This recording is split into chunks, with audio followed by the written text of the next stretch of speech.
आज हम श्रीमद् भगवद गीता के तीसरे अध्याय का महात्म्य पढ़ेंगे।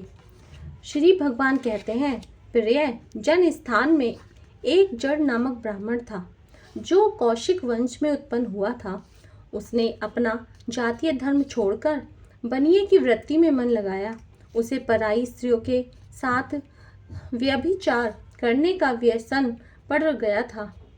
वह सदा जुआ खेलता, शराब पीता और शिकार खेलकर जीवों की हिंसा किया करता था।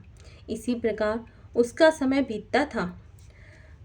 धन नष्ट हो जाने पर वह व्यापार के लिए बहुत दूर उत्तर दिशा में चला गया। वहां से धन कमाकर घर की ओर लौटा। बहुत दूर तक का रास्ता उसने तय कर लिया था। एक दिन सूर्यास्त हो जाने पर जब दसों दिशाओं में अंधकार फैल गया, तब एक वृक्ष के नीचे उसे लुटेरों ने धर दबाया और शीघ्र ही उसके प्राण ले लिए। उसके धर्म का लोप हो गया था, इसलिए वह बड़ा भयानक प्रेत हुआ। उसका पुत्र बड़ा धर्मात्मा और वेदों का विद्वान था। उसने अब तक पिता के लौट आने की राह देखी। जब वे नहीं आए तब उनका पता लगाने के लिए वह स्वयं भी घर छोड़कर चल दिया। वह प्रतिदिन खोज करता, मगर राहगीरों से पूछने पर भी उसे उनका कुछ समाचार नहीं मिलता था। तदंतर एक दिन एक मनुष्य से उसकी भेंट हुई जो उसके पिता का सहायक था। उससे सारा हाल जानकर उसने पिता की मृत्यु पर बहुत शोक किया। वह बड़ा बुद्धिमान था। बहुत कुछ सोच विचार कर पिता का पारलौकिक कर्म करने की इच्छा से आवश्यक सामग्री साथ ले उसने काशी जाने का विचार किया। मार्ग में 7-8 मुकाम डालकर वह 9वें दिन उसी वृक्ष के नीचे पहुंचा जहां उसके पिता मारे गए थे। उस स्थान पर उसने संध्योपासना की और गीता के तीसरे अध्याय का पाठ किया। इसी समय आकाश में बड़ी भयानक आवाज हुई। उसने अपने पिता को भयंकर आकार में देखा। फिर तुरंत ही अपने सामने आकाश में उसे एक सुंदर विमान दिखाई दिया जो महान तेज से व्याप्त था। उसमें अनेकों क्षुद्र घंटिकाएं लगी थी। उसके तेज से समस्त दिशाएं आलोकित हो रही थीं। यह दृश्य देखकर उसके चित्त की व्यग्रता दूर हो गई। उसने विमान पर अपने पिता को दिव्य रूप धारण किए विराजमान देखा। उनके शरीर पर पीताम्बर शोभा पा रहा था और मुनिजन उनकी स्तुति कर रहे थे। उन्हें देखते ही पुत्र ने प्रणाम किया। तब पिता ने भी उसे आशीर्वाद दिया। तत्पश्चात उसने पिता से यह सारा वृत्तांत पूछा। उसके उत्तर में पिता ने सब बातें बताकर इस प्रकार कहना आरंभ किया, बेटा, देववश मेरे निकट गीता के तृतीय अध्ययन का पाठ करके तुमने इस शरीर के द्वारा किए हुए दुस्त्यज कर्म बंधन से मुझे छुड़ा दिया। अतः अब घर लौटकर जाओ, क्योंकि जिसके लिए तुम काशी जा रहे थे वह प्रयोजन इस समय तृतीय अध्याय के पाठ से ही सिद्ध हो गया है। पिता के योग कहने पर पुत्र ने पूछा, तात मेरे हित का उपदेश दीजिए तथा और कोई कार्य जो मेरे लिए करने योग्य हो बतलाइए। तब पिता ने उससे कहा, अनघ, तुम्हें यही कार्य फिर करना है। मैंने जो कर्म किया है वही मेरे भाई ने भी किया था। इससे वे घोर नरक में पड़े हैं। उनका भी तुम्हें उद्धार करना चाहिए तथा मेरे कुल के और भी जितने लोग नरक में पड़े हैं उन सबका भी तुम्हारे द्वारा उद्धार हो जाना चाहिए। यही मेरा मनोरथ है। बेटा, जिस साधन के द्वारा तुमने मुझे संकट से छुड़ाया है उसी का अनुष्ठान औरों के लिए भी करना उचित है। उसका अनुष्ठान करके उससे होने वाला पुण्य उन नारकी जीवों को संकल्प करके दे दो। इससे वे समस्त पूर्वज मेरी ही तरह यातना से मुक्त हो स्वल्प काल में भी श्री विष्णु के परम पद को प्राप्त हो जाएंगे। पिता का यह संदेश सुनकर पुत्र ने कहा, तात, यदि ऐसी बात है और आपकी भी यही ऐसी ही रुचि है तो मैं समस्त नारकी जीवों का नरक से उद्धार कर दूंगा। यह सुनकर उसके पिता बोले, बेटा, अब वस्तु तुम्हारा कल्याण हो। मेरा अत्यंत प्रिय कार्य संपन्न हो गया। इस प्रकार पुत्र को आश्वासन देकर उसके पिता भगवान विष्णु के परम धाम को चले गए। तत्पश्चात वह भी लौटकर जन्म स्थान में आया और परम सुंदर भगवान श्री कृष्ण के मंदिर में उनके समक्ष बैठकर पिता के आदेशानुसार गीता के तीसरे अध्याय का पाठ करने लगा। उसने नारकी जीवों का उद्धार करने की इच्छा से गीता पाठ जनित सारा पुण्य संकल्प करके दे दिया।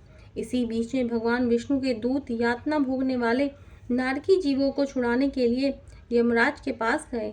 यमराज ने नाना प्रकार के सत्कारों से उनका पूजन किया और कुशल पूछी। वे बोले, धर्मराज, हम लोगों के लिए सब और आनंद ही आनंद है। इस प्रकार सत्कार करके पितृलोक के सम्राट परम बुद्धिमान यम ने विष्णु दूतों से यमलोक में आने का कारण पूछा। तब विष्णु दूतों ने कहा, यमराज, शेष सैया पर शयन करने वाले भगवान विष्णु ने हम लोगों को आपके पास कुछ संदेश देने के लिए भेजा है। भगवान हम लोगों के मुख से आपकी कुशल पूछते हैं और यह आज्ञा देते हैं कि आप नरक में पड़े हुए समस्त प्राणियों को छोड़ दें।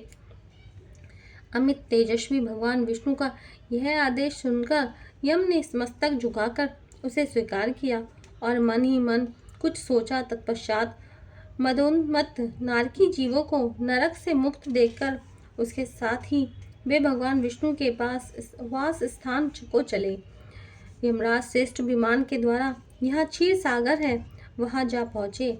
उसके भीतर कोटि कोटि सूर्यों के समान कांतिमान नील कमल दल के समान श्याम सुंदर लोकनाथ जगदुरु श्री हरि का उन्होंने दर्शन किया।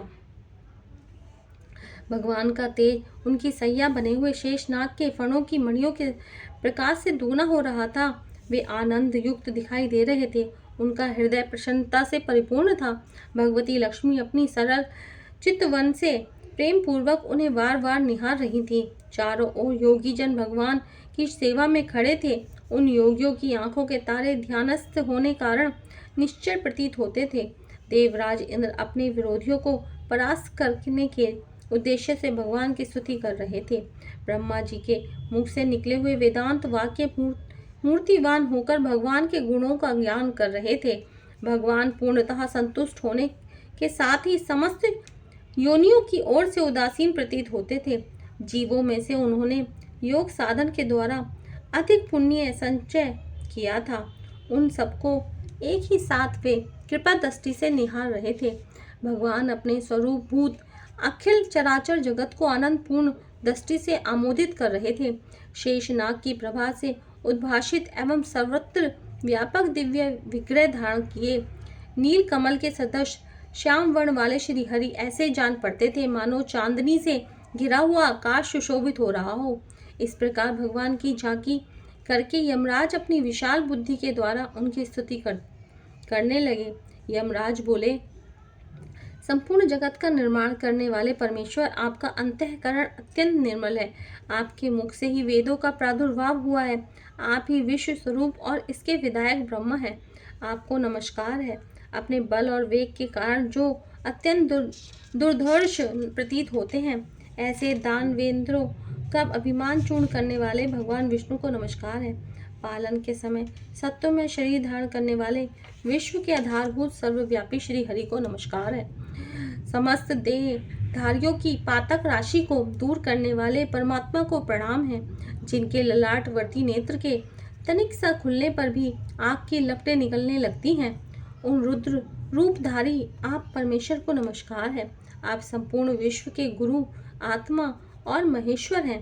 अतः समस्त वैष्णव जनों को संकट से मुक्त करके उन पर अनुग्रह करते हैं।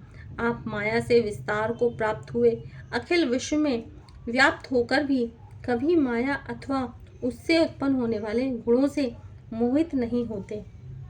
माया तथा माया जनित गुणों के बीच में स्थित होने पर भी आप पर उनमें से किसी का प्रभाव नहीं पड़ता। आपकी महिमा का अंत नहीं है, क्योंकि आप असीम हैं। फिर आप वाणी के विषय कैसे हो सकते हैं? अतः मेरा मौन रहना ही उचित है।